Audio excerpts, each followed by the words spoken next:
ये आकाशवाणी गोरखपुर है। अब आप विकास राय से क्षेत्रीय समाचार सुनिए। देश भर में 18 वर्ष से अधिक आयु वर्ग के लिए सरकारी केंद्रों पर निःशुल्क राष्ट्रव्यापी कोविड टीकाकरण अभियान जारी है। युवाओं से आग्रह है कि कोविड से बचाव का टीका लगवाएं और अन्य लोगों को भी इसके लिए प्रोत्साहित करें। जब तक जरूरी न हो घर से बाहर न निकलें और सुरक्षा के 3 सरल उपायों का पालन करें। मास्क लगाएं, 2 गज की सुरक्षित दूरी बनाए रखें, हाथ और चेहरा साफ रखें। कोविड संबंधी जानकारी और मार्गदर्शन के लिए राष्ट्रीय हेल्पलाइन नंबर 01123978-046 और 1075 पर संपर्क करें। स्वतंत्रता के 75 वर्ष पूरे होने के उपलक्ष्य में आज़ादी का अमृत महोत्सव के अंतर्गत प्रादेशिक समाचार एकांश आकाशवाणी गोरखपुर विशेष प्रश्नोत्तरी कार्यक्रम का आयोजन कर रहा है। इसके तहत हर सप्ताह बृहस्पतिवार को सुबह 7:20 पर प्रसारित प्रादेशिक समाचार बुलेटिन में श्रोताओं से देश के स्वाधीनता संग्राम और उसके गौरवशाली इतिहास पर एक प्रश्न पूछा जाता है। इस प्रश्न का सबसे पहले सही उत्तर भेजने वाले श्रोता के नाम की घोषणा अगले दिन शुक्रवार को समाचार बुलेटिन में की जाती है। आप भी हमारे इस क्विज का हिस्सा बन सकते हैं। अमृत महोत्सव क्विज श्रृंखला का अगला प्रश्न कल सुबह प्रादेशिक समाचार बुलेटिन में पूछा जाएगा। जवाब के साथ अपना नाम, पता और फ़ोन नंबर अवश्य लिखें, जिससे विजेता बनने पर आपसे संपर्क किया जा सके। और अब समाचार। मुख्यमंत्री योगी आदित्यनाथ ने आज गौतम बुद्ध नगर जिले में सम्राट मिहिर भोज की प्रतिमा का अनावरण किया।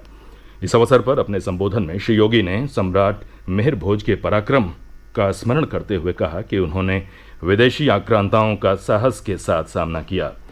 मुख्यमंत्री ने कहा कि देश आज़ादी की 75वीं वर्षगांठ पर आज़ादी का अमृत महोत्सव मना रहा है। इसके माध्यम से इतिहास में भुला दिए गए महान स्वतंत्रता सेनानियों को याद किया जा रहा है।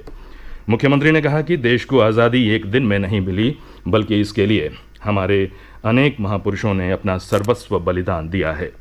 उन्होंने युवाओं से आज़ादी का अमृत महोत्सव के अंतर्गत आयोजित किए जा रहे कार्यक्रमों में भाग लेने की अपील की। मुख्यमंत्री ने कहा कि प्रदेश में आज सुरक्षा का वातावरण है।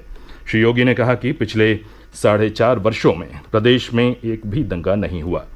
उन्होंने कहा कि राज्य सरकार ने सुनिश्चित किया है कि दंगों में सार्वजनिक संपत्ति को क्षतिग्रस्त करने वाले लोगों से नुकसान की भरपाई की जाए। मुख्यमंत्री ने अमरोहा और हापुड़ जनपदों में भी आज कई विकास परियोजनाओं का लोकार्पण और शिलान्यास किया। प्रदेश में पिछले 24 घंटों में 17 लोगों में कोरोना संक्रमण की पुष्टि हुई है, जबकि इस दौरान 12 लोग स्वस्थ हुए हैं। सक्रिय मामलों की संख्या 196 है। प्रदेश में कोविड नमूनों की जांच का कार्य लगातार जारी है। कल 2 लाख से अधिक नमूनों की जांच की गई।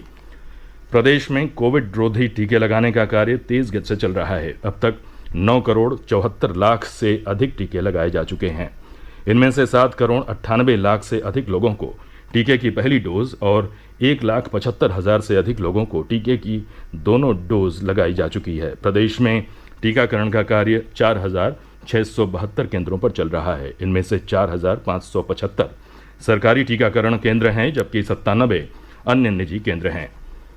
प्रधानमंत्री नरेंद्र मोदी इस महीने की 26 तारीख को आकाशवाणी से मन की बात कार्यक्रम में अपने विचार साझा करेंगे।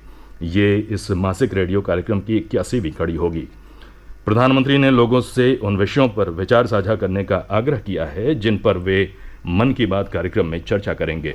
लोग नमो ऐप या MyGov ओपन फोरम पर अपने विचार दे सकते हैं। अखिल भारतीय अखाड़ा परिषद के अध्यक्ष महंत नरेंद्र गिरि को आज प्रयागराज में भू समाधि दे दी गई। उनकी अंतिम यात्रा में बड़ी संख्या में अनुयायी शामिल हुए। इससे पूर्व मुख्यमंत्री योगी आदित्यनाथ के निर्देश पर महंत नरेंद्र गिरि की मौत की जांच के लिए 18 सदस्यीय विशेष जांच दल का गठन किया गया। प्रदेश के आतंकरोधी दस्ते ATS ने धर्मांतरण के आरोप में मुजफ्फरनगर के मौलाना कलीम सिद्दीकी को गिरफ्तार किया है। ATS की ओर से जारी विज्ञप्ति में कहा गया है कि कलीम जामिया इमाम वलीउल्लाह ट्रस्ट चलाता है। ये ट्रस्ट विदेशी फंडिंग के जरिए कई मदरसों को धन उपलब्ध कराता है। यह गिरफ्तारी इस साल 20 जून को ATS द्वारा पर्दाफाश किए गए धर्मांतरण रैकेट के सिलसिले में की गई है। जांच में पता चला है कि मौलाना कलीम सिद्दीकी के ट्रस्ट को बहरीन से 1.5 करोड़ रुपए सहित 3 करोड़ रुपए की धनराशि विदेशी फंडिंग के जरिए प्राप्त हुई है। इस मामले की जांच के लिए ATS की 6 टीमें गठित की गई हैं। समाचार समाप्त हुए। नमस्कार।